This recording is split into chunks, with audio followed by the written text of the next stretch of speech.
புதிய அரசியல் கலாச்சாரத்திற்கு வித்திட்ட நல்லாட்சிக்கு இன்றுடன் ஒரு வருடம் பூர்த்தியாகின்றது.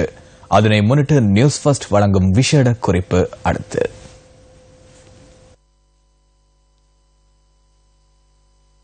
இந்த நாட்டு அரசியல் பயணத்தின் திசையை மாற்றி பொதுமக்களின் அபிலாஷைகள் நிறைவேறிய ஒரு நாளாக 2015 ஆண்டின் ஜனவரி மாதம் 8ஆம் தேதி பதிவாகியது. பொலனறுவையின் பின்தங்கிய கிராமம் ஒன்றிலிருந்து அரசியலில் காலடி வைத்த மைத்ரிபால சிறிசேன எனும் சாதாரண பொதுமகனை வாக்குரிமையின் மூலம் மக்கள் நாட்டின் ஜனாதிபதியாக தெரிவு செய்தமை இதற்கு ஏதுவாக அமைந்தது. நல்லாட்சி அரசியல் நீரோட்டத்தில் இணைந்தமை, இரண்டு வெவ்வேறு திசைகளில் பயணித்த அரசியல் பிரவாகங்கள் ஒரே திசையில் பயணிக்கும் புதிய அரசியல் கலாச்சாரம் உருவாகுவதற்கு வழிவகுத்தது.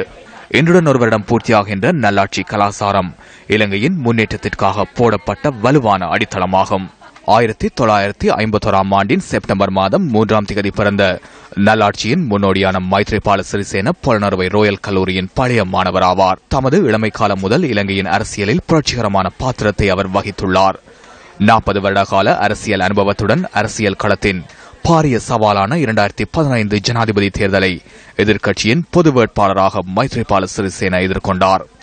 அனைத்து பதவிகள் மற்றும் சிறப்புரிமைகளை கைவிட்டு ஆட்சியிலிருந்த அரசாங்கத்தை விட்டு விலகிய மைத்ரிபால சிறிசேன எதிர்க்கட்சியின் செயற்பாட்டு அரசியல் நீரோட்டத்துடன் இணைந்து ஜனாதிபதி தேர்தல் களத்தினுள் பிரவேசித்தார்.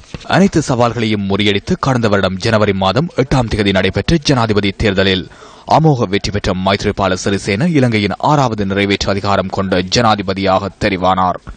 இலங்கை வரலாற்றில் முதல் முறையாக நிறைவேற்று அதிகாரம் கொண்ட ஜனாதிபதி ஒருவரை தேர்தலில் தோற்கடிப்பதற்காக அச்சமின்றி முன்வந்த மைத்ரிபால சிறிசேனவிற்கு நாடு எதிர்நோக்கியுள்ள சவால்களை வெற்றி கொள்வது அந்த அளவிற்கு சிரமமான காரியமல்ல என்பது மக்களின் எதிர்பார்ப்பாகும்.